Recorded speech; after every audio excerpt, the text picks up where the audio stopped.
Hello everyone, welcome to affairs with business. कैसे हैं आप सभी? आज हम स्टार्ट करने वाले हैं टीचिंग एप्टीट्यूड का पार्ट थर्ड। ठीक है, ये हमारी डेमो क्लासेस का थर्ड पार्ट है।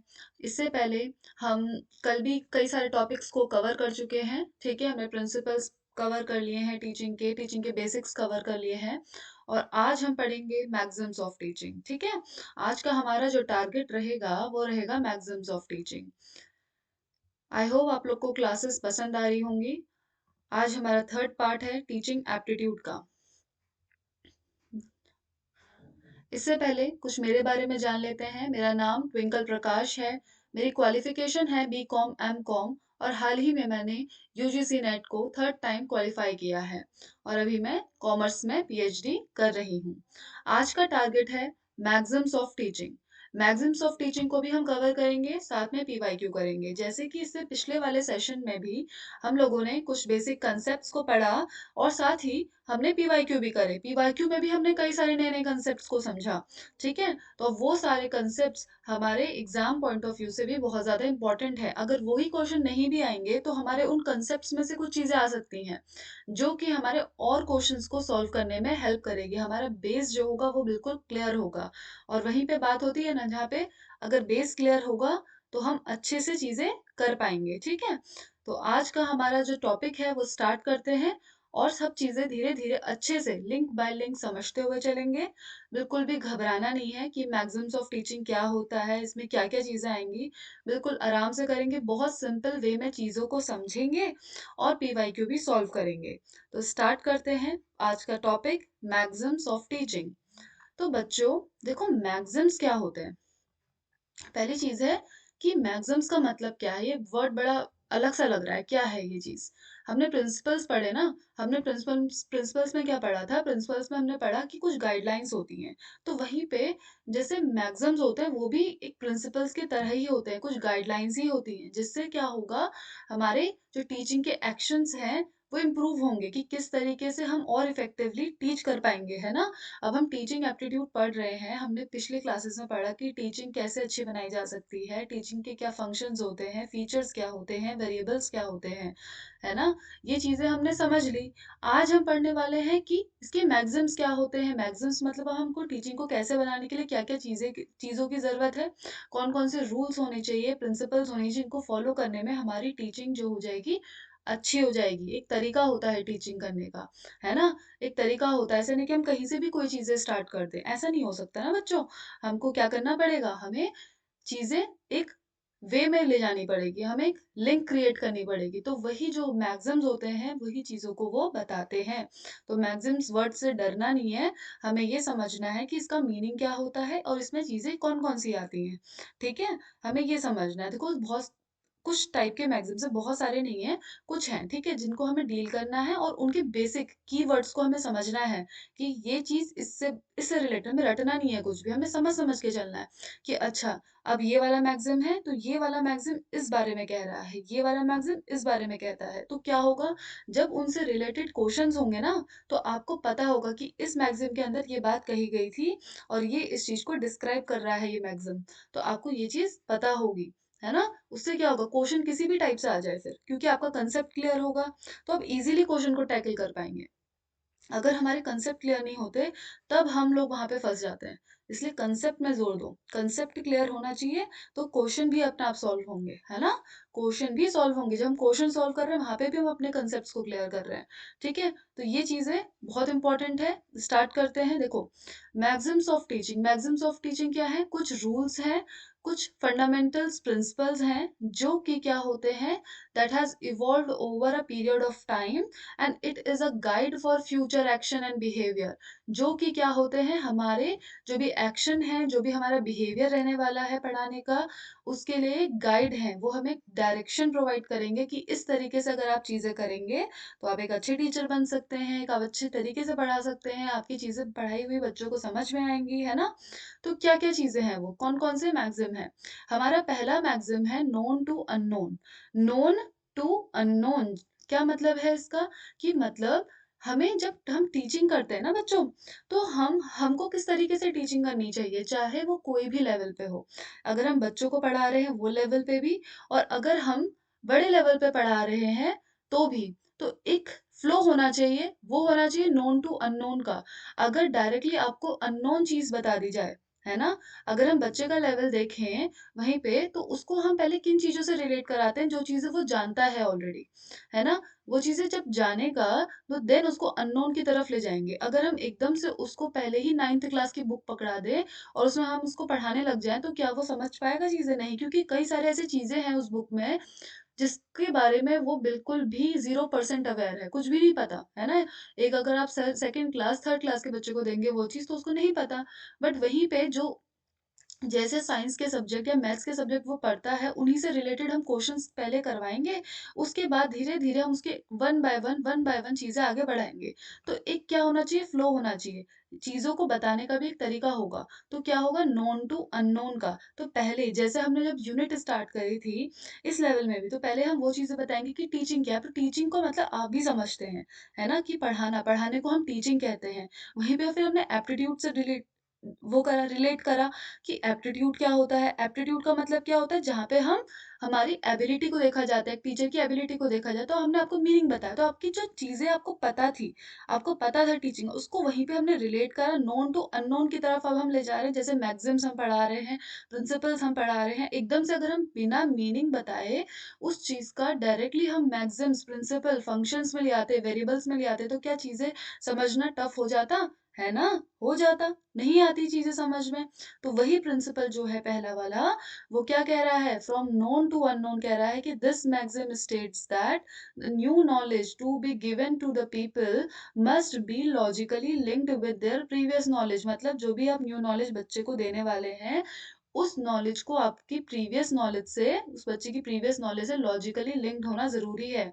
तभी चीज़ें क्या होंगी, क्लियर हो पाएँगी। जैसे यहाँ पे एग्ज़ाम्पल दिया है कि जैसे आप कांसेप्ट्स बताते हो, तो हम ब्रीदिंग कांसेप्ट्स हो गया, ठीक है, रेस्पिरेटरी फंक्शन और डायग्नोस्टिक फंक्शन जो है ना, देखो एकदम से यहाँ पे क्या बोला, डाइजेस्टिव फंक्शन। अगर हम एकदम से बच्चों को हम ऐसी चीजें बता दें कि हम, अब अगर हम बायोलॉजी पढ़ा रहे हैं, तो हम उनको धीरे धीरे चीजें समझाएंगे कि बच्चों ऐसे, ये यहाँ से ये सांस ली जाती है, ये ब्रीदिंग फंक्शन का काम है, ब्रेन को हम नर्वस सिस्टम कहते हैं, ठीक है, और हार्ट का हम कार्डियोवास्कुलर कहते हैं। तो ये चीजें, रेस्पिरेटरी सिस्टम, ये सब चीज़ें यहाँ पे आप हम उनको इस तरीके से लिंक करवाएँगे कि उनको पहले नोन होगा कि अच्छा ये जगह से ऐसी चीज़ होती है, ये फंक्शन यहाँ पे का होता है, उसके बाद उसको हम ये कहते हैं। अगर हम डायरेक्टली बड़े-बड़े वर्ड हम रखने लग जाएँगे, तो उनको चीज़ें समझ में नहीं आएँगी, है ना? उनको चीज़ें समझ में नहीं आएँगी। तो इस तरीके से टीचिंग का जो फ्लो है वो कैसे होना चाहिए? नोन टू अननोन की तरफ होना चाहिए। पहले जो चीज़ें बच्चा जानता है, उस चीज़ों के बारे में ही उसको क्लियर कराओ, एंड देन उसके बाद उसको अननोन फैक्ट्स की तरफ ले जाओ, ताकि उसकी नॉलेज और बढ़ सके, ठीक है? देन आता है हमारे पास सेकंड, यहाँ पे जो है वर्डिंग थोड़े से 1-2 में गलत हो रहे हैं, ये ना, ये ध्यान नहीं देना है इनमें, इनमें बिल्कुल भी ध्यान नहीं देना है आपने। ये डायरेक्ट डायरेक्ट लिखे हैं, जो रेड से लिखे हुए हैं ना, ये हमारे सारे मैक्सिम्स स्टार्ट हो रहे हैं। पहला वाला था हमारा नोन टू अननोन। फिर हमारा सेकंड है सिंपल टू कॉम्प्लेक्स। अब सिंपल टू कॉम्प्लेक्स कौन सा मैक्सिम कहता है? इस मैक्सिम का मतलब क्या है? सिंपल टू कॉम्प्लेक्स का मतलब है कि जो टीचिंग का फ्लो है वो कैसा होना चाहिए? पहले चीजें कौन सी समझाई जाए? पहले सिंपल चीजें समझाई जाए, फिर उसके बाद उनको कॉम्प्लेक्स की तरफ बढ़ाया जाए। वही चीज है, पहले आप क्या करोगे, अगर बच्चे को आप मैथ्स पढ़ा रहे हो, अगर आप उनको पहले प्लस माइनस ही नहीं सिखाओगे, सिंपल सी चीजें ही नहीं सिखाओगे, डायरेक्टली उनको डिवीजन सॉल्व करने के लिए दे दोगे, डेसिमल वाले क्वेश्चन दे दोगे, तो क्या वो कर पाएंगे चीजें? उनके लिए बहुत टफ हो जाएगा। अगर उन्हें प्लस माइनस ही नहीं आता, तो वो डिवीजन, सब्ट्रैक्शन, मल्टीप्लिकेशन कैसे करेंगे? नहीं कर पाएँगे ना। तो ये चीज़ें होती हैं। तो जो पढ़ाने का वे होगा, पहले आपका सिंपल होगा, देन कॉम्प्लेक्स होगा। तो जैसे हम, यही वे होता है, जैसे बच्चे को अगर जब कुछ नहीं आता, तो पहले हम उसे एबीसीडी करना सिखाते हैं। एबीसीडी जब वो सीख जाता है, देन उसको हम उसको वर्ड्स पढ़ना सिखाते हैं। जब वो वर्ड्स पढ़ना सीख जाता है, पूरे-पूरे वर्ड्स पढ़ लेता है, ठीक है? तो उसके बाद क्या होता है, उसके बाद हम उसे क्या करना है, सेंटेंस बनाना सिखाते हैं। फिर उसके बाद उसको रीडिंग कराएँगे। उसके बाद जाके और अपर लेवल एक्टिविटी होगी। डायरेक्टली हम उसको कॉम्पिटिशन के लिए खड़ा नहीं कर देंगे, है ना? डायरेक्टली उसको कॉम्प्लेक्स की तरफ नहीं ले जाएँगे। तो पहले चीज़ें होंगी सिंपल, कि एक बेसिक से स्टार्ट की जाती हैं, देन उसके बाद उसे कॉम्प्लेक्स की तरफ ले जाया जाता है। जैसे हमने क्या करा, पहले हमने आपको मीनिंग्स बताए, उसके एम बताए, रिक्वायरमेंट बताई टीचिंग की। देन उसके बाद हमने प्रिंसिपल्स बताए, वेरिएबल्स बताए, फिर उसके बाद मैक्सिम्स की तरफ ले गए। अभी आगे फिर हम मॉडल्स, थ्योरी, अलग-अलग चीज़ें पढ़ेंगे। अगर डायरेक्टली मॉडल और थ्योरी में ले जा दिया जाए और बाद में जाके मैं आपको डेफिनेशन बताऊँ टीचिंग की, तो क्या वो रिलेवेंट है? वो रिलेवेंट नहीं है ना? तो पहले चीज़ें क्या होंगी? सिंपल होंगी एंड देन फिर हम उसको कॉम्प्लेक्स की तरफ ले जाएँगे। हमारा फिर सेकंड मैक्सिम, थर्ड मैक्सिम कौन-सा आ जाता है? Concrete to abstract. अब देखो, पहला वाला हमने क्या पढ़ा? पहला वाला जो मैक्सिम था, वो किससे रिलेटेड था हमारा? हमारा जो नोन टू अननोन से रिलेटेड था। किससे रिलेटेड था? नोन टू अननोन, मतलब पहले जो चीज़ें जानते हैं, पहले उनको समझे एंड देन उसको लॉजिकली फिर लिंक्ड करें अननोन से। सेकंड मैक्सिम कौन-सा आया? Simple to complex. Simple to complex maxim क्या कहता है? सिंपल टू कॉम्प्लेक्स मैक्सिम ये कहता है कि पहले सिंपल चीज़ें होंगी, उसके बाद जाके कॉम्प्लेक्स चीज़ों की तरफ जाया जाएगा। देन उसके बाद क्या था बच्चों? उसके बाद था concrete to abstract. Concrete to abstract की तरफ आएंगे। अब इसमें क्या चीजें होती हैं? देखो, जैसे ना बच्चों को पहले चीजें दिखाई जाती हैं, उनको एक्चुअल में चीजें दिखाई जाती हैं जो हैं, टेंजिबल फॉर्म में है, सॉलिड फॉर्म में हमारे पास प्रेजेंट है। ठीक है, उसके बाद उन्हें इमेजिनेशन की तरफ ले जाया जाता है। ठीक है, उसके बाद देखो, अगर बच्चों को पता ही नहीं है कि ये सामने डॉग है, इसको हम डॉग कहते हैं, है ना, एक कुत्ता है, एक डॉग है, तो उसको हम क्या बोलेंगे? तो हम बोलेंगे डॉग, है ना। ये क्या बोलेंगे? उसको सिखाएंगे कि ये डॉग है पर्टिकुलर चीज। अगर हम कोई बलून दिखाते हैं तो पहले हम उसको बलून को दिखाएंगे कि ये चीज को, इस चीज को हम क्या बोलते हैं? बलून बोलते हैं। अगर कोई हम उसे फ्रूट दिखा रहे हैं तो हम उसे बोलेंगे ये एप्पल है, एप्पल का हम उसे एप्पल देख के दिखाएंगे। बॉल होगी तो हम उसे बॉल दिखाएंगे। तो वो चीज क्या होगी? कंक्रीट चीजें हैं जो एक्चुअल फॉर्म में प्रेजेंट है। तभी वो उन चीजों को समझेगा एंड देन वो इमेजिन भी कर पाएगा, है ना। कि अच्छा, अगर हम एप्पल की बात कर रहे हैं तो एप्पल इस तरीके से होता है, अगर हम बॉल की बात करें तो बॉल इस तरीके की होती है ना। तो ये है, पहले कंक्रीट चीजों की तरफ एंड देन उसका जो फ्लो है वो किसकी तरफ जाएगा? अब्स्ट्रैक्ट चीजों की तरफ जाएगा। तो कंक्रीट का मतलब क्या है? कंक्रीट थिंग्स कौन सी होती है? जो सॉलिड फॉर्म में है। ठीक है, और अब्स्ट्रैक्ट का मतलब क्या है? देन इमेजिनेटिव थिंग्स की तरफ ले जाएंगे, जो चीज वो इमेजिन करेगा। ठीक है, अगर हम उसको डायरेक्टली इमेजिन करने के लिए बोलेंगे कि आप ना टेम्पल को इमेजिन करो, हम बोलेंगे आप टेम्पल को इमेजिन करो, तो क्या है? अगर उसने कभी टेम्पल देखा ही नहीं, उसको पता ही नहीं है कि टेम्पल जैसी भी कोई चीज होती, क्या वो इमेजिन कर पाएगा? क्या वो इमेजिन कर पाएगा? नहीं। उसके लिए वो चीज़ क्या है? इम्पॉसिबल है। क्योंकि उसने वो चीज़ कभी देखी ही नहीं। वो अपने मर्ज़ी से किसी भी चीज़ को कैसे मान ले कि ये चीज़ ऐसी होती है, टेम्पल इस तरीके का होता है, यहाँ पे भगवान होते हैं। नहीं, नहीं, वो नहीं ले पाएगा ना उन चीज़ों को। तो पहले हम बच्चे को क्या करते हैं? ज़ू वगैरह में ले जाया जाता है, वहाँ पे उनको एनिमल्स दिखाए जाते हैं। इस तरह तो वो ज़ू को पिक्चराइज़ कर पाता है, इमेजिन कर पाता है कि अच्छा ज़ू ऐसा होता है, वहाँ पे अलग-अलग एनिमल्स होते हैं, उनको इस तरीके से रखा जाता है। देन वो पिक्चर अपने दिमाग में फॉर्म करता है, तभी बच्चों को ऐसे पार्क्स में, ऐसी जगह पे ले जाया जाता है। ठीक है, तो कंक्रीट टू अब्स्ट्रैक्ट का प्रिंसिपल है, जिस इस तरीके से भी नॉलेज को हम डिलीवर कर सकते हैं। थर्ड हमारा जो मैक्सिम आता है वो है एनालिसिस टू सिंथेसिस। अब देखो बच्चों, एनालिसिस का मतलब क्या है? एनालिसिस का मतलब क्या है? ठीक है, एनालिसिस का मतलब क्या आ जाता है कि जब हम किसी चीज को ना अलग अलग पार्ट्स में बांटते हैं। जब हम क्या करते हैं? किसी चीज को अलग अलग पार्ट में बांटते हैं। किस लिए? उसको सिंप्लीफाई करने के लिए। किस लिए करते हैं हम उसे? उसे सिंप्लीफाई करने के लिए अलग अलग पार्ट्स में हमने बांट दिया, ताकि अब हम हर एक पार्ट की अच्छे से स्टडी कर सकें, है ना।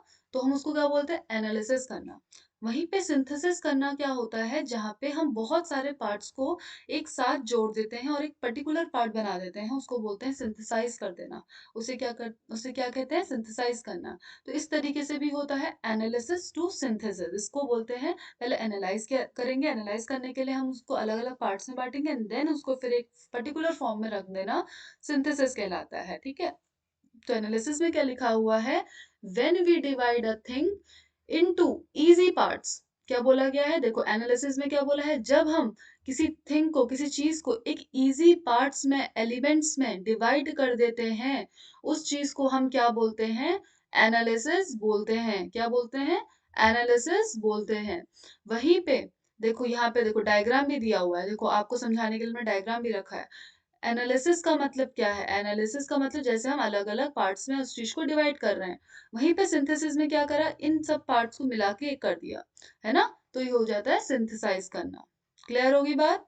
आई होप आप लोग समझ रहे होंगे, सब चीजें अच्छे अच्छे से समझ में आ रही होंगी, सिंप्लीफाई हो रही होंगी, है ना। तो कितना इजी है देखो मैक्सिमम, बस चीजों को समझना ही है इसमें और कुछ नहीं करना है, बस थोड़ा थोड़ा समझना है कि ये चीज ये कह रही है, ये चीज ये कह रही है। अच्छा ठीक है, नेक्स्ट देखो, next maxim, from particular to general, मतलब जो हमारा टीचिंग का वे होगा क्या किस तरीके से होना चाहिए, पर्टिकुलर टू जर्नल के वे में होना चाहिए। कि पहले हम किसी चीज का एग्जाम्पल सेटअप करें, ठीक है, पहले क्या होना चाहिए, एग्जाम्पल सेट करो एंड देन बाद में उससे रिलेटेड जो भी लॉज हैं, जो भी डेरिवेशन है, वो एक्सप्लेन करो, है ना। तब बच्चे को ज्यादा अच्छे से चीजें समझ में आएंगी। अगर हम कोई फॉर्मूला बताते हैं, हम कहेंगे ग्रेविटेशनल फोर्स का ये फॉर्मूला है या ये चीजें हैं, तो हम उसका एग्जाम्पल पहले हमने बताया तो उसके दिमाग में वो चीजें आ गई कि अच्छा इस बारे में बात हुई, एंड देन उसका फिर हम फॉर्मूला या वो डिराइव कैसे हुआ वो चीज बताएंगे, है ना। तो ये क्या हो जाता है हमारा, इस चीज को हम बोलते हैं पर्टिकुलर टू जर्नल होना।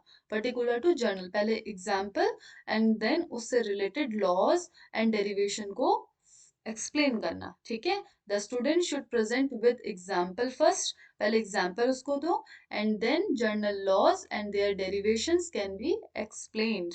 ओके, नेक्स्ट जाएंगे हम, देखो अब पर्टिकुलर टू जर्नल के दो मेथड है यहाँ पे, एक दिया है डिडक्टिव मेथड, एक दिया है इंडक्टिव मेथड। बच्चों इसमें से क्वेश्चन आते हैं तो इसको ध्यान से समझेंगे।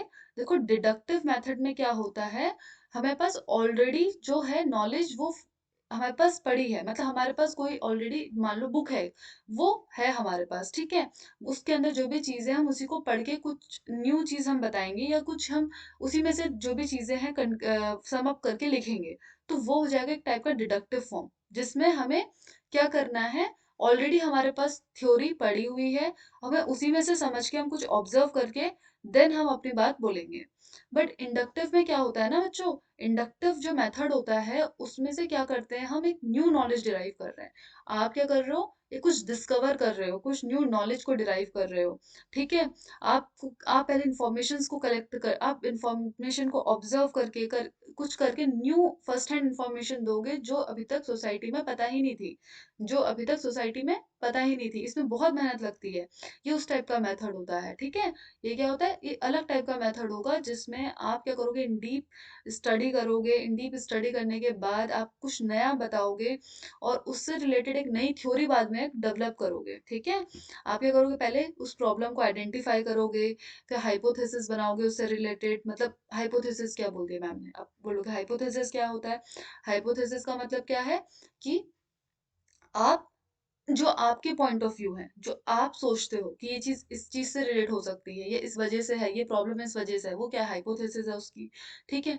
देन उसके बाद उस चीजों को वेरीफाई करोगे, टूल्स लगाओगे एंड देन लास्ट में अपनी एक थ्योरी डिराइव करोगे, है ना। तो उस टाइप की जो एक चीज है जो अभी तक थ्योरी थी ही नहीं, वो आपने दे दी, तो वो क्या है, इंडक्टिव मेथड है, वो क्या है, इंडक्टिव मेथड है। बट जहाँ पे एक थ्योरी ऑलरेडी बनी हुई है, जहाँ पे एक नॉलेज ऑलरेडी है, ठीक है, हम सबको ग्रेविटेशनल फोर्स के बारे में पता है, अब हम उसमें से कुछ एक न्यू चीज देखेंगे या उसमें से कुछ न्यू इम्प्रूवमेंट करेंगे उस थ्योरी में, तो वो हमारा डिडक्टिव अप्रोच हो जाता है। वो क्या हो जाता है, हमारा डिडक्टिव अप्रोच, जहाँ पे हमारे पास ऑलरेडी नॉलेज अवेलेबल होती है, ठीक है, हम उसमें से कुछ चीज डिराइव करते हैं। बट जहाँ पे हम एक न्यू नॉलेज सोसाइटी को देते हैं, जब न्यूटन ने न्यू लॉ दिया था जिससे जो इससे पहले कोई भी उस चीज के बारे में नहीं जानता था, वो क्या था, इंडक्टिव मेथड था, एक न्यू नॉलेज डिस्कवर करी थी, है ना। तो ये चीजें होती हैं बच्चों, आप समझ में आया, जो ऑलरेडी है उसमें से हम जब चीजों को बता रहे हैं, है ना, जो ऑलरेडी चीज है उसमें से हम अलग अलग उसमें से हम चीजों को बता रहे हैं, वो हो गया हमारा डिडक्टिव मेथड। बट वहीं पे जहाँ पे हमें एक न्यू थ्योरी डिस्कवर करनी है जिसके बारे में अभी तक कोई भी नहीं जानता, तो उसको हम बता रहे हैं, वो है हमारा इंडक्टिव मेथड। वो क्या हो जाता है हमारा टीचिंग में, इंडक्टिव मेथड हो जाता है। डिडक्टिव मेथड क्या है, देखो यहाँ पे क्या होता है कि कोई आप न्यू नॉलेज नहीं दे रहे हो, ऑलरेडी एग्जिस्टिंग नॉलेज है, तो does not give any new knowledge, आप कोई न्यू नॉलेज नहीं दे रहे हो, ठीक है। देखो और इंडक्टिव में क्या होता है, आप एक न्यू नॉलेज देते हो, गिव न्यू नॉलेज, ठीक है। डिडक्टिव क्या है, ये एक मेथड है वेरिफिकेशन का, क्या है, जहाँ पे आप वेरीफाई करते हो कि अच्छा जो थ्योरी बनी हुई है क्या वो सही है, क्या वो गलत है, क्या वो इस तरीके से भी हो सकती है, उस चीज़ को वेरीफाई करोगे। वहीं पे जो इंडक्टिव मेथड होगा, वहाँ पे आप क्या करोगे, डिस्कवर करोगे। क्या करोगे, डिस्कवर करोगे चीज़ें। फिर आता है जो डिडक्टिव मेथड है, ये कौन सा मेथड होता है, मेथड ऑफ इंस्ट्रक्शन। यहाँ पे आप इंस्ट्रक्ट करोगे, ठीक है, यहाँ पे कोई आप क्या चीज़ करोगे, इंस्ट्रक्ट करोगे। देन आता है जो इंडक्टिव मेथड है, ये जो मेथड होता है किस चीज़ का होता है, मेथड ऑफ टीचिंग। यहाँ पे आप टीच करते हो कि ये चीज़ ऐसे है, यहाँ पे इंस्ट्रक्ट नहीं करना कि ये चीज़ है आपको माननी पड़ेगी, ऐसे नहीं, यहाँ पे हम टीच करेंगे, यहाँ पे इंटरेक्शन होगा। डिडक्टिव मेथड क्या है, चाइल्ड गेट्स रेडीमेड नॉलेज, ठीक है, जहाँ पे जो बच्चा है उसको ऑलरेडी रेडीमेड नॉलेज मिली है, उसको ऑलरेडी वो प्रिंसिपल्स, लॉज, थ्योरी, बुक्स वगैरह सब कुछ ऑलरेडी इंफॉर्मेशन, रेडीमेड इंफॉर्मेशन उसको मिली है। बट जहाँ पे वो नॉलेज गैदर करेगा, जहाँ पे वो नॉलेज समझेगा, ऑब्जर्व करेगा, ऑब्जर्व करके चीजें सीखेगा, वहां पे क्या हो जाएगा, इंडक्टिव मेथड, जहाँ पे children acquire first hand knowledge, for readymade knowledge नहीं है, फर्स्ट हैंड नॉलेज है। और इंफॉर्मेशन किसके थ्रू मिल रही है उसे, एक्चुअल ऑब्जर्वेशन सिस्टम के थ्रू मिल रही है। क्लियर, जहाँ पे वो ऑब्जर्व करके चीजों को सीख रहा है, कोई पहले से नॉलेज नहीं थी उसके पास, उसने कुछ चीज ऑब्जर्व करी, उसने देखा कि अच्छा ये चीज ऐसे है, कि ये चीज क्या है, ये क्या नया चीज आ गई, तो वो क्या हो जाएगा, इंडक्टिव का अप्रोच है। ठीक है, अब देखो डिडक्टिव क्विक क्यों है, क्योंकि ऑलरेडी रेडीमेड इन्फॉर्मेशन है हमारे पास, यहाँ पे हमारा ज्यादा टाइम नहीं जाता है ना। बट जो इंडक्टिव है, जो अभी तक नहीं पता उसको, उसको प्रूफ करने में ना बच्चों कभी कभी 10 से 15 साल से भी ज्यादा टाइम लग जाता है, बहुत ज्यादा टाइम भी लग जाता है, जब तक आप उस चीज को बता नहीं देते कि हाँ ये चीज एक्चुअल में है, उस क्योंकि उस चीज के बारे में कोई भी नहीं जानता, उससे पहले उससे रिलेटेड कोई भी इंफॉर्मेशन आपके पास नहीं है ना। बट जहाँ पे ऑलरेडी इंफॉर्मेशन है हमारे पास, बस उसे वेरीफाई ही करना है हमें, तो हमें उतना टाइम पीरियड तो नहीं लगेगा जितना इंडक्टिव में लगेगा। तो इंडक्टिव को जो है हमारी स्लो प्रोसेस बोला गया है, और डिडक्टिव को क्या बोला गया है, क्विक प्रोसेस बोला गया है। जो यहाँ पे डिडक्टिव अप्रोच है, डिडक्टिव अप्रोच क्या करता है, हमारी डिपेंडेंस को इनकरेज करता है, मतलब हम डिपेंड हो जाते हैं सोर्सेस पे। हमको क्या हो जाएगा कि हाँ हमें यहाँ से मटेरियल मिल सकता है, हम लाइब्रेरीज, हम अलग अलग जगह पे जाते हैं, हम उन सोर्सेस पे डिपेंड होते हैं।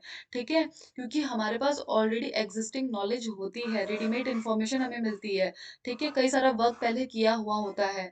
बट यहाँ पे क्या होता है इंडक्टिव में, ठीक उसका अपोजिट, यहाँ पे आपको खुद से करना है, खुद अपने माइंड को चैलेंज करना है, बहुत ज्यादा चीजें सोचनी है, सेल्फ कॉन्फिडेंस यहाँ पे होना चाहिए, और इनिशिएटिव, इन चीजों को यहाँ पे ये इनकरेज करता है। जो हमारा इंडक्टिव मेथड है वो सेल्फ कॉन्फिडेंस और इनिशिएटिव्स को हमारे इनकरेज करेगा। It trains the mind, mind को ट्रेन करता है, और हमें क्या कर देता है, एक सेल्फ कॉन्फिडेंस देता है, क्योंकि हम एक न्यू चीज को बताते हैं, सेल्फ कॉन्फिडेंस देता है एंड इनिशिएटिव देता है। ठीक है, अब देखो हमारा जो डिडक्टिव अप्रोच है, यहाँ पे मतलब स्कोप जो है ना, as compare to the deductive inductive approach, यहाँ पे जो स्कोप है एक्टिविटीज का वो कम होता है। बट इंडक्टिव अप्रोच में फुल ऑफ एक्टिविटी, क्योंकि आपको सारी चीजें खुद से करनी है, कोई इन्फॉर्मेशन अवेलेबल नहीं है, आपको कोई चीज प्रूव करनी है, आपको बहुत सारी जगह जाना पड़ेगा, बहुत चीजें देखनी पड़ेंगी, बहुत डीप में नॉलेज करनी पड़ेगी। ठीक है, बहुत डीप थिंकिंग यहाँ पे इन्वॉल्व होगी, तो उसे बोलेंगे फुल ऑफ एक्टिविटी। ये क्या होती है, फुल ऑफ एक्टिविटी होती है। ये क्या है, एक डाउनवर्ड प्रोसेस है। इसको डाउनवर्ड प्रोसेस क्यों बोला गया है, डाउनवर्ड इसीलिए है क्योंकि ऑलरेडी एग्जिस्टिंग थ्योरी है हमारे पास, हम उसी को क्या करेंगे, आगे जाके वेरीफाई करेंगे। बट ये एक अपवर्ड प्रोसेस होती है, इंडक्टिव जो होती है एक अपवर्ड प्रोसेस होती है। कैसे होती है, क्योंकि यहाँ पे आप क्या करेंगे, यहाँ पे आप अपनी जो थ्योरी है उसको बनाएंगे। ठीक है, आप एक प्रॉब्लम से, प्रॉब्लम को आइडेंटिफाई करके उस थ्योरी को डेवलप करेंगे। ठीक है, तो ये क्या लीड करती है, leads to the principles. Clear होगी बात, इंडक्टिव डिडक्टिव का कंसेप्ट आपका क्लियर हो गया है। ये आपके इसमें ही नहीं, बाकी इससे क्वेश्चंस भी काफी बनते हैं। ठीक है, तो इन चीजों को समझना है, रिसर्च में भी इसमें से क्वेश्चन आते हैं। नेक्स्ट मैगजीन की तरफ चलते हैं, फ्रॉम एम्पिरिकल टू रैशनल, क्या है हमारा प्रिंसिपल ये। अब देखो यहाँ पे आ गए हम, यहाँ पे मैगजीन में आ गए, नेक्स्ट मैगजीन में भी आ गए हमारा। ठीक है, एम्पिरिकल टू रैशनल। एम्पिरिकल क्या होता है ना, जब हम जो नॉलेज है वो गेयर कर रहे हैं, वो गेन कर रहे हैं, कहाँ से कर रहे हैं, ऑब्जर्वेशन और एक्सपीरियंस के थ्रू। आपको कोई चीज के बारे में पता चलता है, वो कैसे पता चल रहा है, आपको जो नॉलेज मिली है वो ऑब्जर्वेशन के थ्रू मिली है, आपने वहां पे बैठा, आपने उस चीज को एक्सपीरियंस करा, आपको कोई चीज लाइफ में एक्सपीरियंस हुई है, और एक्सपीरियंस के हिसाब से आप बता रहे हैं उस नॉलेज के बारे में, उस चीज़ के बारे में, आपको उस चीज़ के बारे में जो पता चला है, जो इन्फॉर्मेशन मिली है on the basis of your experience, ठीक है? आप किसी चीज़ को फ़ील कर पा रहे हैं on the basis of your experience, तो वो क्या है आपका एम्पिरिकल, एम्पिरिकल कहते हैं उसे, ठीक है? तो एम्पिरिकल पहले हम ऑब्ज़र्व करते हैं, एक्सपीरियंस करते हैं एंड देन फिर रैशनल की तरफ बढ़ते हैं, जहाँ पे हमारे आर्गुमेंट्स और एक्सप्लेनेशन होते हैं। जब हम ऑब्ज़र्व और एक्सपीरियंस के थ्रू चीज़ें सीख लेते हैं, उसके बाद हम क्या करेंगे, उसके ऊपर डिबेट कर सकते हैं, उसके ऊपर बात कर सकते हैं, उसके ऊपर अपने पॉइंट ऑफ व्यू दे सकते हैं और उस चीज़ को एक्सप्लेन भी कर सकते हैं। बट हमें पहले क्या होगा, पहले क्या एम्पिरिकल कैसा होना चाहिए, यहाँ पे लिखा है empirical knowledge is is that which is based on observation और एक्सपीरियंस पे जो बेस्ड होती है and no reasoning is needed. यहाँ पे कोई और चीजें नहीं होती, ऑब्जर्वेशन एंड एक्सपीरियंस होता है। और ये कैसी होती है, it is concrete particular and simple रहती है, ठीक है? कि ये चीज ऐसे है, ये हमने ऑब्जर्व करा, समझा और सीख लिया, ठीक है?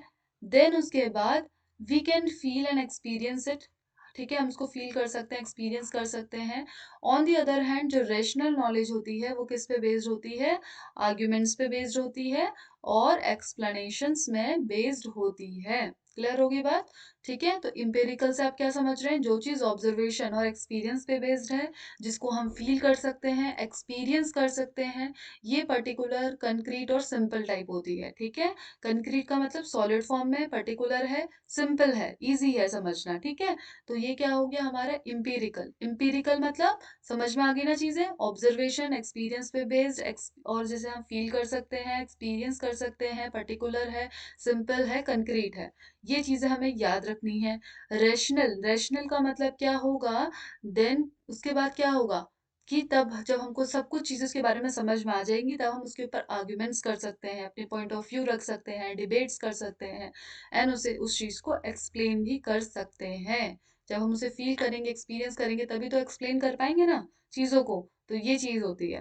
तो जैसे आप यहाँ पे चीजें पहले सीखेंगे, ऑब्जर्व करेंगे, एक्सपीरियंस करेंगे एंड देन उसको आप फिर बाद में एक्सप्लेन कर पाएंगे, है ना? जब आप भी किसी को पढ़ाएंगे तो आप उस चीज को फिर एक्सप्लेन कर सकते हैं, उस चीज के ऊपर बोल सकते हैं नहीं ये चीज ऐसे नहीं, ये चीज ऐसे होती है। तो वो क्या है, रेशनल, ठीक है? देन उसके बाद आता है इंडक्शन एंड डिडक्शन। देखो, ये सेम उसी की तरह ही है, अभी जो हमने पढ़ा ना उसी की तरह, जो हमने अभी इससे पहले इंडक्टिव डिडक्टिव अप्रोच पढ़ा, वही चीज यहाँ पे बोली गई है कि इंडक्शन होगा, ठीक है, then to deduction, the process of deriving general rules, ठीक है? जो जर्नल रूल्स लॉज फॉर्मुलेट किए जाते हैं कैसे, फ्रॉम पर्टिकुलर एग्जाम्पल से, उसको हम बोलते हैं इंडक्शन, ठीक है? जब हम किसी पर्टिकुलर एग्जाम्पल से किसी लॉ को या रूल्स को क्या करते हैं, फॉर्मूले को जनरेट करते हैं, तो उसको हम बोलते हैं इंडक्शन। यहाँ पे देखो ये अप्रोचेस दी हैं, हमने सिंपल पढ़ा जो इंडक्शन है, ठीक है? जहाँ पे हम क्या कर रहे थे, एक थ्योरी डेवलप कर रहे थे, है ना? यहाँ पे डिडक्टिव में क्या था, डिडक्टिव अप्रोच में हमारा क्या था कि ऑलरेडी हमारे पास थ्योरी है, ठीक है? तो यहाँ पे देखो क्या हो रहा है कि particular particular case to general rules of formula, ठीक है? यहाँ पे जर्नल रूल्स ऑफ फॉर्मूला है और यहाँ पे एक स्पेसिफिक एग्जाम्पल है, जर्नल टू स्पेसिफिक एग्जाम्पल तक हम जाते हैं। Concrete instance, concrete instance to abstract rule तक जाएंगे, ठीक है? पहले कंक्रीट चीजें हैं, देन उसके बाद एब्स्ट्रैक्ट इमेजिनेशन तक।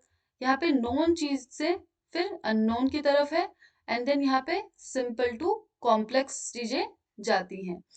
डिडक्टिव अप्रोच क्या चीज थी, डिडक्टिव अप्रोच में अननोन टू नोन है, ठीक है? पहले हम चीजों को, जो चीज नहीं जानते वो देखेंगे एंड देन नोन की तरफ बढ़ेंगे। अब्स्ट्रैक्ट रूल से कंक्रीट ऑब्जर्व इंस्टेंस तक जाएंगे एंड देन यहाँ पे कॉम्प्लेक्स टू सिंपल चीजें होती हैं, कॉम्प्लेक्स चीजें देखेंगे देन उसके बाद सिंपल चीजों की तरफ बढ़ेंगे, ठीक है? अब देखो हमारे पास नेक्स्ट मैक्सिम आता है फ्रॉम साइकोलॉजिकल टू लॉजिकल। अब साइकोलॉजिकल अप्रोच क्या है, मतलब साइकोलॉजिकल अप्रोच वो होता है जहाँ पे हम बच्चे की साइकोलॉजी, उसकी नीड क्यूरियोसिटी के अकॉर्डिंग हम चीजें कराते हैं, उसको नॉलेज प्रेजेंट करेंगे, ठीक है? बच्चे की कैसी नीड है, उसकी कैसी एज है, उसकी कैसे एबिलिटी है गेन करने की, उसकी कितनी एबिलिटी है, एक फर्स्ट क्लास के बच्चे की कितनी एबिलिटी है गेन करने की, उसके अकॉर्डिंग हम उसको क्या करेंगे, चीजें समझाएंगे एंड देन अगर ऐसा तो नहीं होगा ना कि हम फर्स्ट क्लास के बच्चे को डायरेक्टली ट्वेल्थ क्लास का लेक्चर देंगे, उस क्लास में बैठा देंगे, नहीं। उसका क्योंकि साइकोलॉजी उतनी ही डेवलप है, तो कितनी उसकी एबिलिटी है, नीड है, एज है, जब हम ये सारी चीजों को देख के एक नॉलेज को प्रेजेंट करते हैं, उसे बोलते हैं साइकोलॉजिकल अप्रोच। सेकेंड आता है जो होता है लॉजिकल अप्रोच, जहाँ पे क्या करा जाता है, लॉजिकली चीजों को समझाया जाता है, जहाँ पे हम उसकी नीड्स और एबिलिटी नहीं देख रहे, बट हम उसको लॉजिक के अकॉर्डिंग चीजें समझा रहे हैं, तो उसको बोलेंगे लॉजिकल अप्रोच। देखो क्या बोला गया है, साइकोलॉजिकल अप्रोच क्या होगा, knowledge should be presented according to the age, age of people, curiosity, needs and acquiring power के अकॉर्डिंग। वहीं पे जो लॉजिकल अप्रोच है, knowledge before people, dividing it, जो नॉलेज है उसको डिवाइड किया जाएगा, dividing it logically into various units में हम उसको डिवाइड करते हैं एंड देन उसको इम्पार्ट करते हैं। क्लियर? एंड देन आता है हमारे पास next principle, from actual to representative. Actual to representative में क्या होता है, जैसे वही देखो यहाँ पे एग्जांपल दिया है, गोल्डन टेम्पल अमृतसर, अमृतसर में है, तो हम बच्चों को अगर बताएंगे कि गोल्डन टेम्पल, गोल्डन टेम्पल का अगर हम बोलेंगे, अगर हम उसको चीजें ही नहीं बताएंगे, ये सेम उसी प्रिंसिपल की तरह है, हमारा मैग्जिम्स की तरह ही है, कॉन्क्रीट टू एब्स्ट्रैक्ट की तरह, जहाँ पे हम पहले एक्चुअल चीजों को रिप्रेजेंट करते हैं एंड देन उसके बाद इमेजिनेशन की तरफ जाते हैं।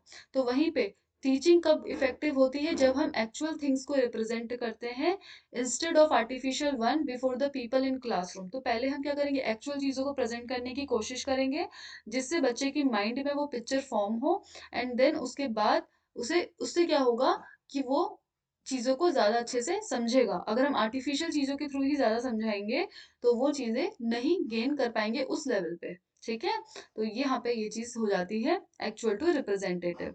तो teaching is more effective when teacher display actual teaching. क्या बोला है, जब टीचर डिस्प्ले करता है एक्चुअल टीचिंग को, एक्चुअल टीचिंग इट्स को इंस्टेड ऑफ आर्टिफिशियल वन। ठीक है, instead of artificial one before the people in the classroom. यहाँ पे एग्जांपल दिया गोल्डन टेम्पल अमृतसर का। अब देखो यहाँ पे whole to part, whole to part जो है ना, ये जो मैक्सिम है ये कहाँ से आया है, गेस्टाल्ट थ्योरी से आया है। अब इसमें क्या था, गेस्टाल्ट थ्योरी ऑफ लर्निंग ये बताती है कि हमें पहले ना किसी भी चीज का ओवरव्यू देना चाहिए, मतलब कोई भी चीज अगर हम पार्ट्स में समझाएं वो उतने अच्छे से क्लियर नहीं होंगी। पहले हमें उस चीज के बारे में पहले ओवरऑल बताना चाहिए एंड देन उसके पार्ट्स को बताना चाहिए। जैसे देखो जब हमने यूनिट स्टार्ट करी थी फर्स्ट लेक्चर में, पहले मैंने आपको बताया कि टीचिंग एप्टीट्यूड आज हम पढ़ रहे हैं, इसमें ये चीजें आती हैं और ये किस किस तरीके से आपके लिए रिलेवेंट है।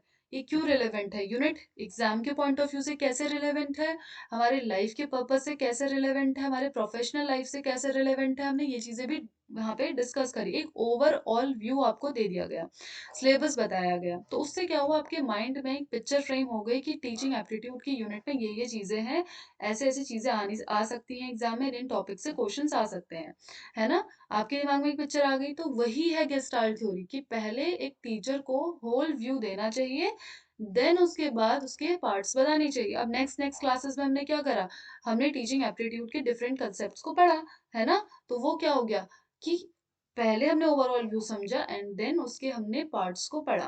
ठीक है, तो यहाँ पे बोला गया है पहले टीचर को एक साइनॉप्टिक व्यू देना चाहिए, लेसन का एक ओवरऑल व्यू देना चाहिए एंड देन उसको फिर एनालाइज करना चाहिए इनटू डिफरेंट पार्ट्स में, ये बोला गया है। ये किसकी थ्योरी थी, गेस्टाल्ट थ्योरी ऑफ लर्निंग में ये चीजें बोली गई हैं। कौन सा मैग्जिम के ऊपर है ये, होल टू पार्ट के ऊपर डिपेंड करता है। ठीक है, ये जो होल टू पार्ट मैक्सिम है इस थ्योरी पे डिपेंड करता है।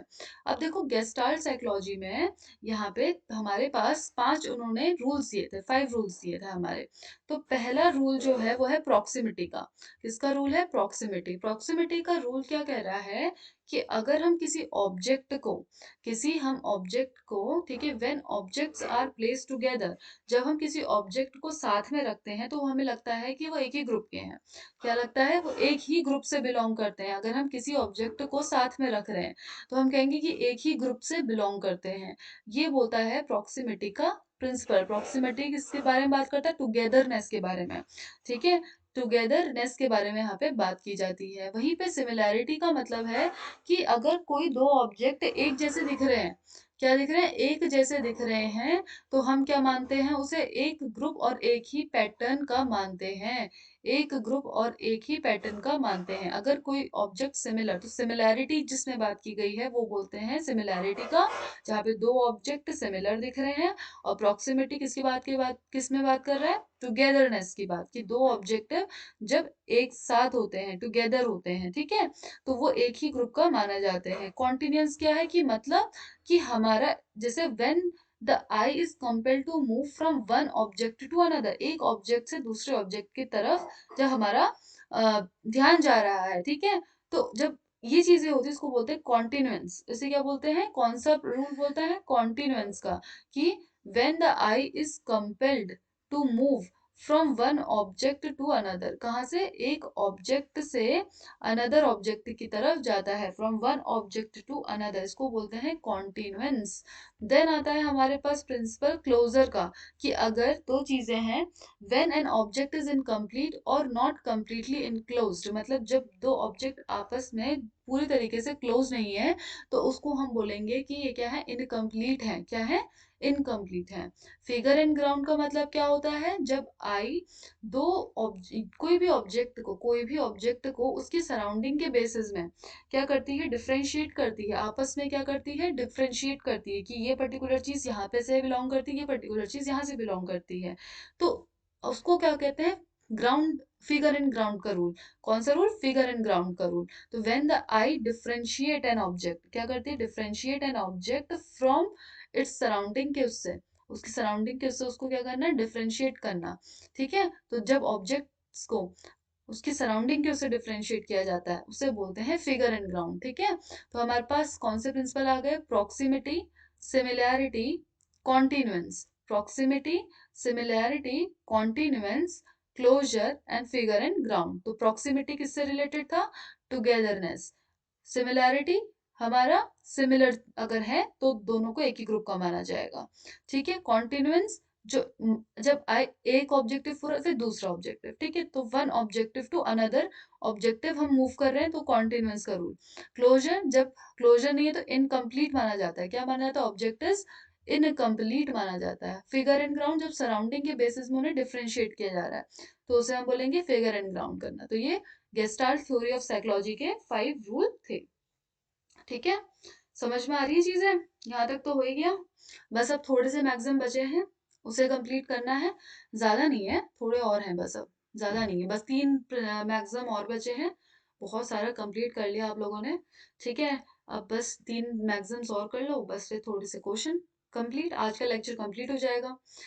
तो देखो यहाँ पे जो हमारा मैक्सिम आता है, फ्रॉम डेफिनेट टू इनडेफिनेट, मतलब इसका मतलब क्या है, इस मैक्सिम का मतलब, अ teacher should always start from definite because definite has a limited boundaries. पहले क्या चीज है, जो चीज हमें पता है ना, जैसे बोलते हैं नोन टू अननोन जाओ, तो वही चीज है, पहले जो हमें पता है, जो चीज डेफिनेट है, ठीक है, जिनको हम काउंट कर सकते हैं, तो वो हो जाती है डेफिनेट। तो पहले हमें डेफिनेट चीज को करना चाहिए टारगेट, एंड देन उसके बाद इनडेफिनेट की तरफ बढ़ना चाहिए, जो चीज हमें नहीं पता है, जो आगे बहुत लेंथी टाइम तक जा सकती है, जिनको इजीली हम नहीं समझ सकते, उसके बाद में उसमें जाना चाहिए। पहले डेफिनेट को करो एंड देन इनडेफिनेट की तरफ जाओ। तो टीचर शुड ऑलवेज स्टार्ट, क्या लिखा है, a teacher should always start from definite. क्यों, because definiteness has a limited boundaries, उनकी कैसी बाउंड्री होती है, लिमिटेड बाउंड्रीज होती है, जुरिस्डिकेशंस होते हैं over indefinite things. Hence a teacher while teaching any content, अगर टीचर कोई भी कंटेंट पढ़ा रहा है, उसको पहले डेफिनेट थिंग्स को, आइडियाज को प्रेजेंट करना चाहिए, देन उसके बाद इनडेफिनेट थिंग्स की तरफ आगे बढ़ना चाहिए, ठीक है। नेक्स्ट मैक्सिम है ट्रेनिंग ऑफ सेंसेस, मतलब जब बच्चा जो है ना बच्चों, वो सेंसेस के तरह उससे सीख रहा है चीजें, मतलब कि according to Maria Montessori, babies experience life, जो लाइफ को जो एक्सपीरियंस करते हैं, वो कैसे करते हैं, थ्रू, जैसे जो भी उनके सेंसेस होते हैं, टेस्ट के थ्रू, स्मेल के थ्रू, टच के थ्रू, साउंड के थ्रू, इन सब के थ्रू वो चीजें सीख रहे हैं, अपने नॉलेज को एक्सप्लोर कर रहे हैं, उसको बोलते हैं ट्रेनिंग ऑफ सेंसेस, ठीक है। The sense being explored to world opens to the way of knowledge. Clear हो गई बात। अब सेल्फ स्टडी, ये क्वेश्चन आ सकता है यहाँ से कि सेल्फ स्टडी को किसने इंकरेज करा था? डेल्टन सिस्टम ने। ये वाला मैक्सिम, लास्ट मैक्सिम है सेल्फ स्टडी का, जो किसने दिया था? डेल्टन सिस्टम के अंदर आता है। क्लियर हो गई चीजें? अब हमने इतने सारे मैक्सिम्स कवर कर लिए। कौन कौन से कर लिए हम लोगों ने मैक्सिम्स कवर? बहुत सारे हो गए हैं ना। देखो, अब नेक्स्ट में जाते हैं।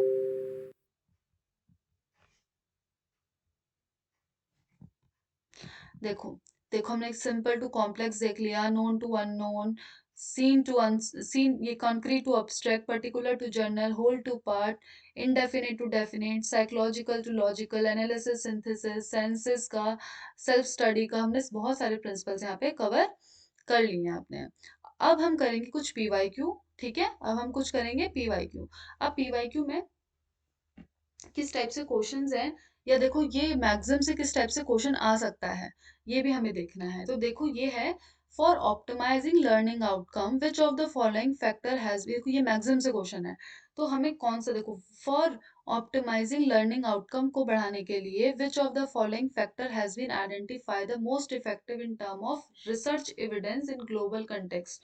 मतलब लर्निंग आउटकम्स को बढ़ाने के लिए कौन सा फैक्टर सबसे ज्यादा इंपॉर्टेंट है, जिससे हमारी लर्निंग इंक्रीज होगी, इनहेंस होगी? कैसे होगी? क्या होम रिलेटेड फैक्टर से होगी, स्कूल रिलेटेड फैक्टर से होगी, टीचर रिलेटेड फैक्टर से होगी, या supplementary technological devices related factor से होगी? ठीक है, बताओ कि फॉर ऑप्टिमाइजिंग लर्निंग आउटकम किस चीज को अच्छा करना है? लर्निंग आउटकम्स को। Which of the following factor, कि कौन से फैक्टर से has been identified most effective, इन सब फैक्टर जो नीचे फैक्टर दिए हैं उनमें से सबसे ज्यादा मोस्ट इफेक्टिव कौन सा है? किस टर्म्स में? In terms of research evidence के टर्म पे, इन ग्लोबल कंटेक्स्ट। ठीक है, तो कौन सा फैक्टर है हमारा जो हमारी लर्निंग आउटकम्स को इनहेंस करेगा? क्या होम रिलेटेड फैक्टर हमारे लर्निंग आउटकम को इंक्रीज करते हैं, स्कूल रिलेटेड, टीचर रिलेटेड, या सप्लीमेंट? तो हमारे कौन से, जो हमारे टीचर होता है वो हमारे लर्निंग आउटकम को इंक्रीज करता है। ठीक है, कौन सा फैक्टर? टीचर रिलेटेड फैक्टर्स हमारे लर्निंग आउटकम्स को क्या करते हैं? इनहेंस करते हैं। अगर टीचर जो है वो अच्छे से करेगा चीजें, टीचर रिलेटेड फैक्टर कैसे हुआ? टीचर रिलेटेड फैक्टर ही तो यहाँ पे हमने पढ़े हैं सारे, कि टीचिंग इस तरीके से होनी चाहिए, इस तरीके से होनी चाहिए, सारे मैक्सिम्स हमने पढ़े। तो ये जो हमारे फैक्टर्स हैं, अगर ये अच्छे से वर्क करेंगे, अच्छे से हम इन मैक्सिम्स को करेंगे कवर, तो हमारे टीचर रिलेटेड फैक्टर क्या करेंगे? हमारे लर्निंग आउटकम्स को इनहेंस करेंगे, है ना, ऑप्टिमाइज करेंगे। तो ये यहाँ पे आंसर हो जाएगा। क्लियर? सेकंड देखो, सेकंड क्वेश्चन क्या बोल रहा है? When in classroom communication a teacher shows ability of creativity and analysis, it belongs to which category skills? देखो, यहाँ पे बोला है कि अगर, यहाँ पे बोला है कि when in classroom communication a teacher shows ability of creativity, क्या बोला है? कि टीचर अगर एबिलिटी कौन सी शो कर रहा है? Teacher show ability of creativity, analysis, मतलब जहाँ पे हमारी क्रिएटिविटी इन्वॉल्व है, एनालिसिस कर रहे हैं।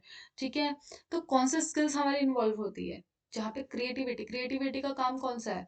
Creativity, ability of creativity. ठीक है, मतलब क्रिएटिविटी कब इन्वॉल्व होती है? जब हम बहुत चीजें सोचते हैं, है ना, सोच समझ के चीजें कर रहे हैं, समझ और अपना दिमाग यूज कर रहे हैं, तो कौन सी स्किल्स हमारी इन्वॉल्व होंगी? क्या हम एक्सप्रेशन से रील कर रहे हैं, मीडिया से, ह्यूमन स्किल्स से, कौन सी? हमारी थिंकिंग स्किल्स है। किससे कर रहे हैं? हमारी थिंकिंग स्किल्स। कौन से इन्वॉल्व होगी हमारे यहाँ पे? थिंकिंग। एक्सप्रेशन में जब हमने हमने फेशियल एक्सप्रेशन या कोई और एक्सप्रेशन के थ्रू हम चीजों को कर रहे होते हैं, तो वो यहाँ पे, क्रिएटिविटी इन्वॉल्व होती है, तो क्रिएटिविटी में लगेगा दिमाग। दिमाग लगेगा तो कौन सी स्किल हो जाएगी? थिंकिंग स्किल हो जाएगी। कौन सी? Thinking skill. ठीक है, तो यहाँ पे इसीलिए ये इसका आंसर भी है। देखो क्या बोला, क्वेश्चन में बोला है कि अगर टीचर अपन क्या शो कर रहा है? Ability of creativity and analyse करना। एनालाइज करने में क्या होता है? जब हम एनालाइज करते हैं कोई चीज को, तो हम थिंक करेंगे ना, हम सोच समझ की चीजें करेंगे, तो उसको बोलेंगे एनालिसिस करना। तो थिंकिंग स्किल्स यहाँ पे भी इन्वॉल्व हो जाएगी।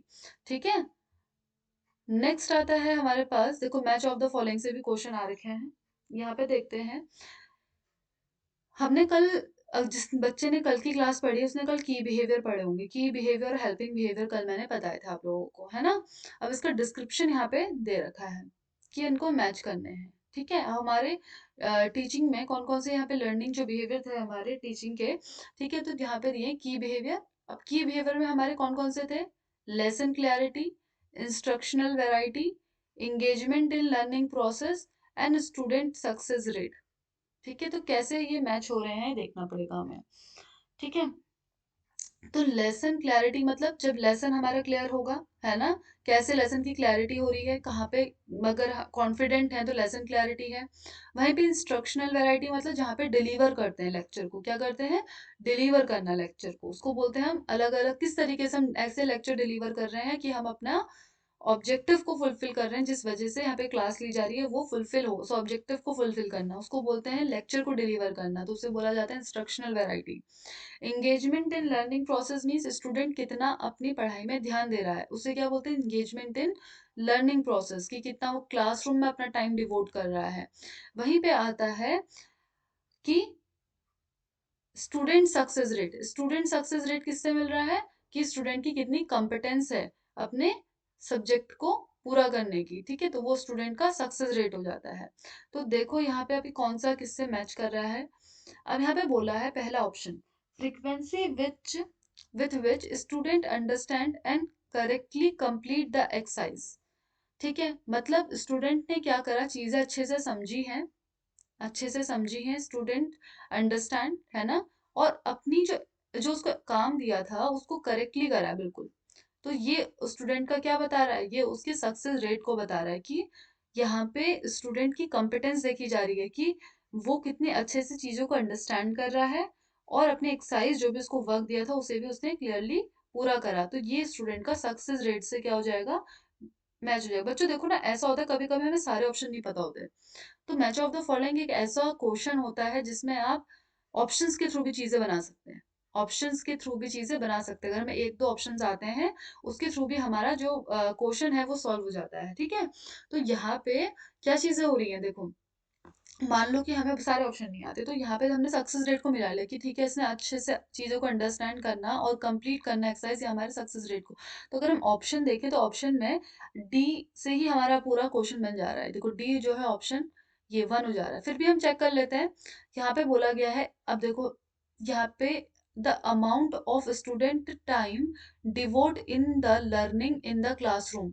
मतलब मैंने अभी आपको ये बताया था कि इंगेजमेंट इन लर्निंग का मतलब क्या होता है, कि कितना स्टूडेंट अपना टाइम क्लासरूम में क्या कर रहा है, डिवोट कर रहा है। ये चीज हमने कल भी पढ़ी है। तो ये क्या हो जाएगा, सेकंड से मैच देखो बन रहा है ना, बन रहा है हमारा डी का 1, सी का 2 हो गया। फिर teachers flexibility of delivery during the presentation of lesson, ये क्या हो गया कि यहाँ पे वो क्या कर रहा है, लेसन को प्रेजेंट करना, किस क्या बोलते हैं उसको, इंस्ट्रक्शनल वैरायटी। कल बताई थी ये चीजें, अभी फिर बताई कि इंस्ट्रक्शनल वैरायटी क्या, लेसन को किस तरीके से हम डिलीवर कर रहे हैं, प्रेजेंट कर रहे हैं, उसी को बोलते हैं टीचर की flexibility of delivery during the presenting of lecture. ठीक है, प्रेजेंटेशन ऑफ लेक्चर। देन आता है लेसन की क्लैरिटी कैसे होगी, जब वो डायरेक्ट होगा, ऑडिबल होगा, oral delivery to all the student. तो ये हो जाएगा लेसन की क्लैरिटी, की कितने अच्छे से लेसन को हम बता पा रहे हैं। तो ये हो जाएगा फोर्थ ऑप्शन। ठीक है, ये हो जाएगा हमारा फोर्थ ऑप्शन। तो इसका सही ऑप्शन बन रहा है हमारा नंबर 1, तो ये हमारा करेक्ट ऑप्शन है। ठीक है, ये हो गया हमारा क्वेश्चन नंबर 3। ठीक है, ये हो गया। अब आज का हमारा जो लास्ट क्वेश्चन है वो है क्वेश्चन नंबर 4। ठीक है, देखो, under the rubric oriental learning programme in India the role of learner was considered to be relatively more. अब देखो आगे क्लासेस में ना हम ये इन सब के बारे में पढ़ेंगे। रूबरिक ओरिएंटल लर्निंग प्रोग्राम क्या है, और इससे इसमें जो लर्नर का रोल था वो कैसा है, इंडिया में क्या मेन इसमें बात की गई थी। देखो बच्चों, इसमें ये चीज होती है ना, जो रूब्रिक ओरिएंटल लर्निंग प्रोग्राम है वहां पे ये चीज देखी गई कि लर्नर को कैसे सिखाना है, उसको वो खुद से ज्यादा पार्टिसिपेट करे, उसका पार्टिसिपेशन ज्यादा होना चाहिए, उसका ओरल कंट्रीब्यूशन ज्यादा होना चाहिए, डिबेट्स वगैरह के थ्रू, उसका एक्टिव प्रोग्राम के थ्रू उसको पार्टिसिपेट कराना। मतलब मेन जो रोल होगा लर्नर का कैसा होगा, उसका मेन रोल होगा, सेंटर रोल किसका होगा? लर्नर का होगा। और इस तरीके से बच्चों को आगे नॉलेज दी जाएगी। तो यहाँ पे ये क्वेश्चन पूछा गया है कि तो rubric learn oriental learning programme में जो लर्नर है उसका रोल कैसा होना चाहिए? उसका रोल अभी मैंने आपको बताया कि कैसे सिखाया जाएगा, डिबेट्स के थ्रू, ओरल लर्निंग के थ्रू उसको सिखाया जाएगा। तो मतलब उसका जो रोल है वो कैसा है? एक्टिव है। टीचर का रोल यहाँ पे कम रहेगा और स्टूडेंट का रोल ज्यादा रहेगा। तो लर्नर का रोल कैसा होना चाहिए? The role of learner should be active. क्या होना चाहिए? कंपैरेटिवली एक्टिव होगा यहाँ पे। ठीक है, consider to be relatively more active. Okay, तो हमने फोर्थ क्वेश्चन भी कंप्लीट कर लिया। तो आज का हमारा टारगेट पूरा हुआ। मैक्सिम्स ऑफ टीचिंग भी हमने सारे कवर कर लिए हैं और साथ ही हमने उससे रिलेटेड क्वेश्चंस भी पूरे कर लिए हैं। एक बार फटाफट से हम लोग रिवाइज कर लेते हैं और फिर हम आज की क्लास को वाइंड अप करेंगे। ठीक है, एक बार फटाफट से रिवाइज कर ले कि हमने क्या क्या चीजें आज पढ़ी हैं। फिर एक आपका अच्छा छोटा सा 5 मिनट में रिवाइज भी हो जाएगा। तो सबसे पहले आज का हमारा टारगेट था Maxim's of teaching. Maxim's of teaching में सबसे पहला मैक्सिम हमने पढ़ा नोन टू अननोन, जिसमें हमको पहले नोन चीजों को जानना है, देन उसके बाद अननोन की तरफ चीजों को ले जाना है। फिर है सिंपल टू कॉम्प्लेक्स, पहले सिंपल चीजों को प्रेजेंट करो, देन फिर कॉम्प्लेक्स चीजों की तरफ आगे बढ़ना चाहिए, जिससे लेसन की क्लैरिटी मिलती है। और कंक्रीट टू अब्स्ट्रैक्ट, पहले हमें सॉलिड थिंग्स को प्रेजेंट करना है, then imaginative, then analysis to synthesis. कहता है कि एनालिसिस में हम चीजों को पार्ट्स में बांटते हैं, सिंथेसिस में अलग अलग पार्ट्स को एक तरफ कर देते हैं। देन ये आ जाता है पर्टिकुलर टू जर्नल, पहले हमें चीजें एग्जाम्पल के थ्रू प्रेजेंट करनी है एंड देन फिर उसको जर्नल लॉज रूल्स के तरफ उसको ले जाना है। इसमें दो मेथड थे, डिडक्टिव इंडक्टिव। डिडक्टिव में हमें क्या होता है कि हमें कोई न्यू नॉलेज नहीं होती है, इंडक्टिव में न्यू नॉलेज दी जाती है। डिडक्टिव को वेरिफिकेशन का मेथड कहा जाता है, इंडक्टिव को डिस्कवरी का मेथड कहा जाता है। डिडक्टिव जो है हमारा इंस्ट्रक्शन का मेथड है, वहीं पे इंडक्टिव हमारा टीचिंग का मेथड होता है। डिडक्टिव में रेडीमेड इंफॉर्मेशन होती है, इंडक्टिव में फर्स्ट हैंड इंफॉर्मेशन मिलती है। डिडक्टिव हमारा क्विक प्रोसेस है, इंडक्टिव हमारा स्लो प्रोसेस होता है। डिडक्टिव हमारा हमारी डिपेंडेंस को इनकरेज करता है, वहीं पे इंडक्टिव जो होता है हमारा सेल्फ कॉन्फिडेंस को बढ़ाता है। डिडक्टिव जो है हमारा जिसमें जो एक्टिविटीज का रोल है वो कम होता है, लेस होता है स्कोप, यहीं पे इंडक्टिव में फुल ऑफ एक्टिविटी होती है। डिडक्टिव को डाउनवर्ड प्रोसेस कहते हैं और इंडक्टिव को हमारी अपवर्ड प्रोसेस कहा जाता है। इंपेरिकल टू रेशनल, इंपेरिकल में क्या होता है जहाँ पे ऑब्जर्वेशन एंड एक्सपीरियंस के थ्रू चीजें सीखी जाती हैं, वहीं पे जो एक्सपीरियंस जो हमारा रेशनल होता है, ठीक है, रेशनल का मतलब होता है जहाँ पे आर्ग्यूमेंट्स और एक्सप्लेनेशंस के थ्रू चीजें सीखी जाती हैं। देन उसके बाद आता है इंडक्टिव एंड डिडक्टिव, जो अभी हमने पढ़ा है। इंडक्टिव हमारा क्या है? Particular to general, inductive and deductive is a specific general to specific instance तक जाते हैं। इंडक्टिव में हमारा कंक्रीट टू एब्स्ट्रैक्ट तक जा रहा है, डिडक्टिव अननोन टू नोन है। इंडक्टिव अप्रोच क्या होता है? नोन टू अननोन, एंड यहाँ पे अब्स्ट्रैक्ट टू कंक्रीट होता है। इंडक्टिव में सिंपल टू कॉम्प्लेक्स रहती हैं चीजें, डिडक्टिव में कॉम्प्लेक्स टू सिंपल रहती हैं। और साइकोलॉजिकल टू लॉजिकल, मैक्सिम कहता है कि साइकोलॉजी में स्टूडेंट की क्यूरियोसिटी उसकी एज के अकॉर्डिंग चीजें बताई जाती हैं, लॉजिकल में लॉजिकली उसको कनेक्ट किया जाता है नॉलेज से। एक्चुअल टू रिप्रेजेंटेटिव में है, पहले हमें एक्चुअल चीजों को प्रेजेंट करना चाहिए, बाद में आर्टिफिशियल, ताकि स्टूडेंट चीजों को और अच्छे से समझ पाए। हमें आर्टिफिशियल चीजों को कम देखना चाहिए, एक्चुअल चीजों से बच्चों को ज्यादा समझाना चाहिए। होल टू पार्ट है, उसमें हमारी गेस्टाल्ट थ्योरी ऑफ साइकोलॉजी है, जिसमें उन्होंने बताया कि टीचर को एक पहले साइनॉप्टिक एक ओवरऑल व्यू देना चाहिए, देन उसके पार्ट समझाने चाहिए। तो हमारे 5 रूल दिए थे गेस्टाल्ट साइकोलॉजी के, जिसमें आता है प्रॉक्सिमिटी, जिसमें चीजों को अगर हम एक साथ प्लेस करें तो उनको एक ग्रुप माना जाता है। सिमिलैरिटी में हमें सिमिलर चीजों को एक ग्रुप माना जाता है। कॉन्टिन्यूएंस में हम एक ऑब्जेक्टिव को अचीव करते हैं, देन अनदर ऑब्जेक्टिव को। एनक्लोज में क्या होता है बच्चों? जिसमें इनकम्प्लीट चीजें, अगर ऑब्जेक्ट क्लोज नहीं है तो उन्हें हम इनकम्प्लीट मानते हैं। फिगर एंड ग्राउंड में सराउंडिंग के हिसाब से हम चीजों को डिफरेंशिएट करते हैं। फ्रॉम डेफिनेट टू इंडेफिनेट, पहले हमें डेफिनेट चीजों को टारगेट करना है, देन उसके बाद इंडेफिनेट चीजों की तरफ जाना चाहिए। ट्रेनिंग ऑफ सेंसेस कहता है कि बच्चे जो होते हैं वो सेंसेस के थ्रू नॉलेज गेन करते हैं। ओके, तो हमने ये चीजें पढ़ ली हैं, आज का टारगेट हमारा फुलफिल होता है। मैक्सिम्स ऑफ टीचिंग को हमने ओवरऑल कवर कर चुका है, हमने पीवाईक्यू देख लिए हैं और आई थिंक आपको क्लासेस अच्छी लग रही होंगी, आपको मजा आ रहा होगा पढ़ के। अगर आपको चीजें अच्छी लगी हैं तो आप जरूर बताना, और नेक्स्ट सेशन में भी हम कई सारे कंसेप्ट पढ़ेंगे। ठीक है, आज के लिए इतना ही, तो हम क्लास वाइंड अप करते हैं। Thank you.